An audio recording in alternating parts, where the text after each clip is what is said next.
pay us more in order for us to be here. And I think I didn't express that when I first talked about prioritization. You know, our commissioner talked about us being able to, make 700,000. That's not true at all. There's not one player who makes that. Did you hear about the WNBA drama? Gabby Williams just went off on Caitlyn Clark's endorsements. But I'm not talking about personal endorsements. I'm not going to disclose what I make from personal endorsements. I'm talking about specifically what WNBA salaries are. So I'm just going to take this as like a learning opportunity for everybody here. In the video, I'm talking about WNBA salaries and our collective bargaining agreement, and what is written in our CBA, which all of you can Google, and it's all public information. here's the thing, it's not just about jealousy. There's a whole lot more to this story that'll make your head spin. Before we move on, I'd like to ask you a small favor. If you appreciate this content, please take a second to like this video and subscribe to the channel. Over 98% of you watch the videos without subscribing. It costs you nothing, but it makes a huge difference to us. So, did you click the subscribe button? Great, thank you so much. Now, back to the video. Now, let's talk about who these players are. And we were promised, team marketing agreements and league marketing agreements, but they've fallen quite short. So it's still not enough for us international players. Gabby Williams is a veteran WNBA player for the Seattle Storm. Caitlyn Clark, she's the rookie sensation everyone's talking about. This drama is blowing up because it's shining a light on a huge issue in women's basketball. You know what's crazy? This isn't just about two players butting heads. It's about the future of the entire WNBA. And trust me, you're gonna wanna hear this. By the end of this video, you'll see why this drama is way bigger than just some player beef. Yes, it just the WNBA, if you want us to be here, you have to pay us more. It's business, it's how it works, and that's all that. And that's a choice of the players. If I make a choice to make more money and whatever, and then the teams are mad that I don't come back, but that's how it is. So it's about to change how you look at women's basketball forever. Are you ready for this? You think you know what a rookie makes in the WNBA? Think again. Caitlyn Clark's deal isn't just breaking records, it's shattering expectations. What if I told you her salary is more than 10 times the league average? It's like, holy cow, she's the biggest star in all of college sports. She's bigger than any college football player. She's certainly bigger than any college basketball player. So she gets that mantle in March and April of 2023. She was the biggest star in college sports. She took that mantle Let's break this down. Clark's projected earnings for her rookie season are between $700,000 to $1 million. That's not a typo. We're talking about a first-year player potentially pulling in 7 figures. Now, compare that to the average WNBA salary of $70,000. And then obviously you have Angel Reese still trolling her, and the people in the media being uncomfortable, and Paige Beckers is really the best player, and Paige Beckers, she understands her white privilege. She ain't break my record. I was playing with a real size basketball. She wasn't. All of that. And it's like, oh, wow. It's like Clark's playing a whole different game. But wait, it gets even crazier. Clark's not just making bank from her WNBA contract. She's got endorsement deals that'll make your head spin. Nike just offered her a $28 million deal. That's right, $28 million. And it doesn't stop there. Wilson Sporting Goods is also jumping on the Clark train, giving her a contract to creatively direct her own signature basketball line. Now, you might be thinking, okay, but what's her actual WNBA salary? Well, here's the kicker. No, it's never happened in America. And then when you throw on the animus and the jealousy and the media being against her, February, March of 2024, it's like, holy cow, she's the biggest star in all of sports, and she's a woman. This is very unique. No woman's ever been asked to carry this burden. Clark's contract with the Indiana Fever is a 4-year deal worth $338,000, with her first-year salary at $76,535. That's the standard for top draft picks. But when you add in all those endorsements, that's where the real money comes in. Clark's not just a player anymore. She's become what some are calling a pop star for the WNBA. And then the clock rolls into the NCAA tournament. And by the NCAA tournament, I was like, this girl's the biggest star in sports. When practice starts back up in October, and games start back up in early November or late October. She's now the biggest star in college sports, and she's playing at Iowa. They're managing a media circus. Her popularity is off the charts. She's bringing attention to the league like we've never seen before. It's like she's got this magic touch that's making everyone want to watch women's basketball. And get this, Clark's NIL valuation, that's name, image, and likeness for those who don't know, is estimated at $3.5 million in 2024. That puts her right up there with the top athletes in terms of marketability. She's not just changing the game on the court, she's changing it in the boardroom too. But here's where things get complicated. Clark's success is awesome, right? It's bringing more eyes to the WNBA, more money, more everything. But it's also shining a spotlight on something that's been a problem for a long time: pay equity in the league. We just watched one of the most unique experiences in the history of sports. And I'm talking about the Caitlyn Clark experience. Here's the excuse I'm going to give them, and this is the bow I'm gonna put on this whole conversation. And this is a sympathetic take towards everybody on the Indiana Fever.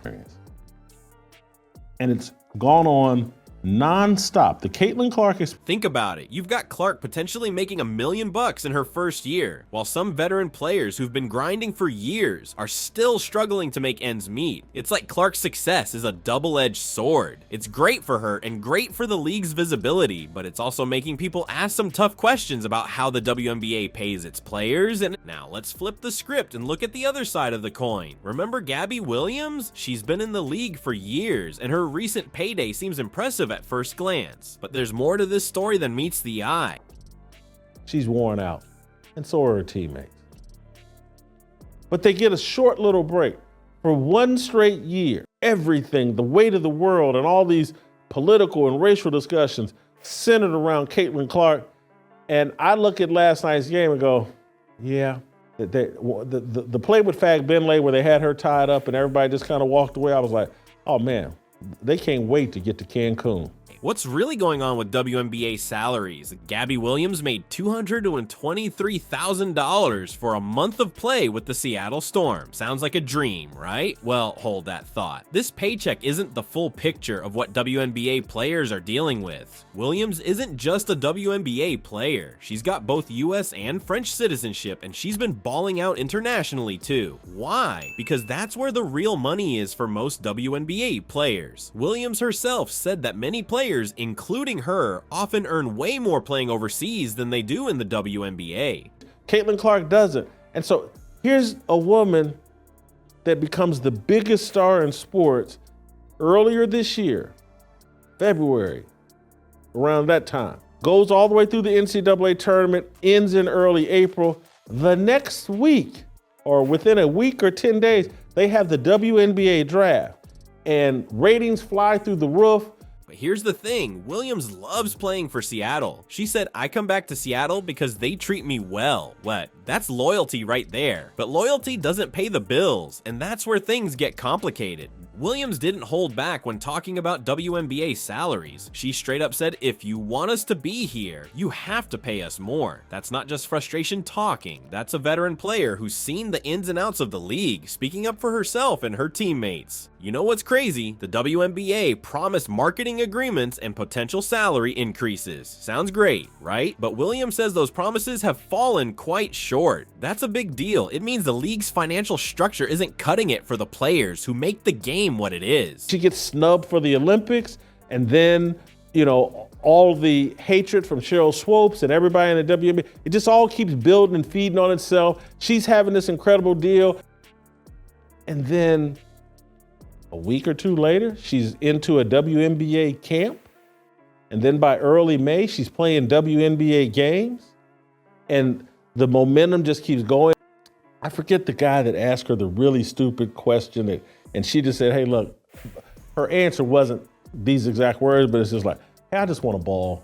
Now you might be thinking, but wait, isn't this about Caitlyn Clark's endorsements? Here's the kicker. Williams made it crystal clear that's not what she's talking about. She said, I'm not talking about personal endorsements. I'm talking about specifically what WNBA salaries are and what is written in our CBA. She's focusing on the league's pay structure, not individual player deals. This isn't just about Gabby Williams. She's speaking up for every player in the WNBA who's struggling to make a living in the league they love. It's about veterans who've been grinding for years, still fighting for fair pay. It's about rookies coming into the league, hoping to build a career without having to play year-round just to make ends meet. Think about it. These are world-class athletes. They're the best of the best in women's basketball, but many of them can't even focus on playing in the WNBA full-time. And they got a little small 3-4 week break because of the Olympics, but it still wasn't much of a break because a lot of the discussion was about how come she ain't on the Olympic team? And now they're in this bubble. Every arena they go to is filled to the rim. There's all this conversation. It's all exhausting.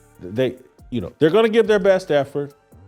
They wanted to win that game. Because the pay just isn't there. That's why so many players head overseas during the off season. They're not doing it for fun. They're doing it to survive. Williams' story shows us the real struggle behind the glitz and glamour of professional sports. Sure, she made good money for that month with the Storm, but that's not the norm. It's not sustainable, and it's definitely not representative of what most WNBA players are experiencing. This isn't just about basketball. It's about valuing women's sports. It's about creating a league where players can focus on their craft, on improving the game, on connecting with fans. She's playing in a social issues league that wants to wear shirts that say vote, wants to scream Black Lives Matter, wants to push some sort of political agenda. I don't want. And then WNBA players got upset. We don't have the privilege of just playing basketball. We have to care about these social issues. Without worrying if they'll be able to pay their rent next month. You think this is just about a few players speaking up? Think again. There's a financial earthquake shaking the WNBA's foundation, and it's about to change everything you thought you knew about pro basketball. Let's talk numbers for a second. The average WNBA salary around $150,000. Now compare that to the NBA's average of $10 million. That's not just a gap, it's a Grand Canyon-sized chasm. And it's at the heart of why players like Gabby Williams are speaking out. But it's not just Gabby. Big names like Brittany Griner and Aja Wilson have been raising their voices too. They're not asking for NBA level cash. They're fighting for something more basic, a living wage that matches their world-class skills. Here's the thing, the WNBA knows there's a problem. They've tried to fix it with marketing agreements and promises of better pay. Sounds good, right? Well, not so fast. These deals aren't the game changer players hoped for. Williams herself said they've fallen quite short. That's a polite way of saying they're not. And you know what's really messed up? These agreements only help a handful of players. It's like throwing a life raft to a few while the rest of the team is still treading water. That's not a solution, it's a band-aid on a broken leg. Now, you might be thinking, but what about those big endorsement deals we talked about earlier? Sure, players like Caitlyn Clark are landing million-dollar contracts, but that's the exception, not the rule. Most WNBA players aren't seeing that kind of money. They're grinding it out, playing year-round just to make ends meet. Let's break it down. These women are the best of the best in their sport. They're dedicating their lives to basketball, but many of them can't even focus on the WNBA full time because the pay is so low. That's why you see so many players heading overseas during the off season. They're not doing it for fun. They're doing it to survive. This isn't just about basketball. It's about how we value women's sports as a whole. Think about it. These athletes are role models, inspiring the next generation. But how can we expect young girls to dream of pro basketball careers when the stars they look up to are struggling to pay their bills? The WNBA's pay problem is a ticking time bomb. It's not sustainable. Players are burning out, playing year-round without a break. The league risks losing talent to overseas teams where the money's better. And worst of all, it's sending a message that women's sports just aren't as valuable as men's. But here's where it gets interesting. This fight for fair pay? It's not just about the WNBA, it's part of a bigger conversation about gender equality in sports. Every time a player like Williams speaks up, it echoes across all women's sports. It's pushing the needle, forcing people to pay attention. And you know what? Change is happening, even if it's slow. The WNBA's latest collective bargaining agreement bumped up salaries and added some new perks. It's a start, but players are saying it's not enough. They want a league where they can focus on their craft, connect with fans, and yes, actually make a living. Alright, let's break this down. We've got rising stars like Caitlyn Clark making big money, while veterans like Gabby Williams are struggling. The WNBA is trying to grow, but it's not smooth sailing. Here's the thing, it's not about picking sides. Every player's story matters in this bigger picture. This isn't just WNBA drama, it's about how we value women's sports as a whole. These players are fighting for fair pay, not just for themselves, but for the next generation of ballers. Think about it, how can we expect young girls to dream of pro basketball if the stars they look up to can't make ends meet? Next time you see WNBA news, remember what's really going on. These players need our support to change the game. If we keep talking about this, who wins? Women's sports as a whole. That's the real game changer.